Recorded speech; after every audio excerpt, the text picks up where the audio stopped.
Milžinas ir karvė. Gyveno kartą milžinas. Toks gal ir nelabai milžiniškas, bet ir nemažas, didumo maždaug sulig pušimi. Turėjo tas milžinas bėdą. Jį kankino baisi nemiga. Naktimis jis vartydavosi nuo šono ant šono, niekaip negalėdamas užsnūsti.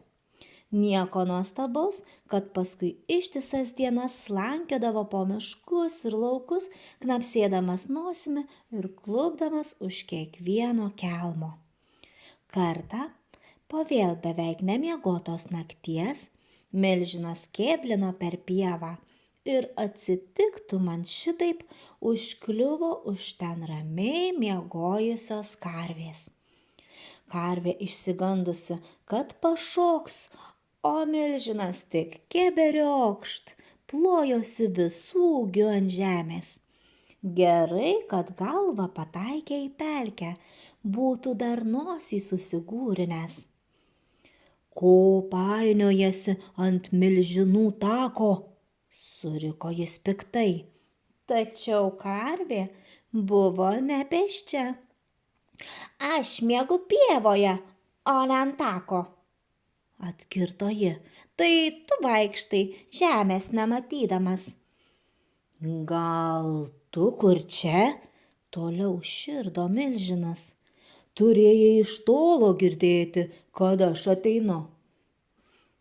Atleisk, kaltai nuleido ragus karvė. Aš tiesiog labai kietai miegu. Miegi? Dieną? Nustebo milžinas. Kaip? Aš ir naktį neužmiegu, o tavęs dieną pažadinti neįmanoma. Na, aš pati kalta, prisipažino karvė.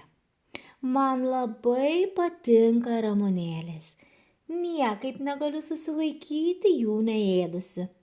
O kai prisėdu žolės su ramunėlėmis, taip pat kietai užmiegu. Valio! Sušuko milžinas, griebė karvę į glėbį ir pabučiavo į tarpuragę. Tu mane išgelbėjai ir aš noriu žolės su ramunėlėmis ir aš noriu miegoti kietai. Štai, pilna pieva, ėsk į sveikatą. Šiaip taip išsivadavusi iš milžino glėbio, ragu mostelėjo karvė. Milžinas paragavo žolės, tačiau ji, kad ir su ramunėlėmis, pasirodė neskani.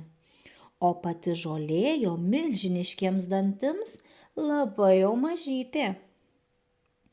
Ar daug reikia suėsti, kad tikrai suimtų miegas? Pasiteiravo jis karvės. Nežinau, mostelėjo uodega karvė. Aš ją šlamščiu tol, kol pilvas išsipučia kaip būgnas. Tau gerai. Aš niekaip tiek neįveiksiu, nuliūdo milžinas. Nieko čia gero, nesutiko karvė. Su savo miegojimu aš tikrai prisidarysiu sau bėdos. Užklups kada koks vilkas ar lokys taip įmigusią ir liks iš manęs tik ragai ir kanopos, bet niekaip nesugebu susilaikyti. Taip mėgstu ramunėlės, kad net mano pienas ėmė jomis kvepėti, o kas jo išgeria, irgi miega neprasčiau už mane. Man būtinai reikia atprasti nuo šito bjauraus įpročio. Jokiu būdu, sušuko milžinas.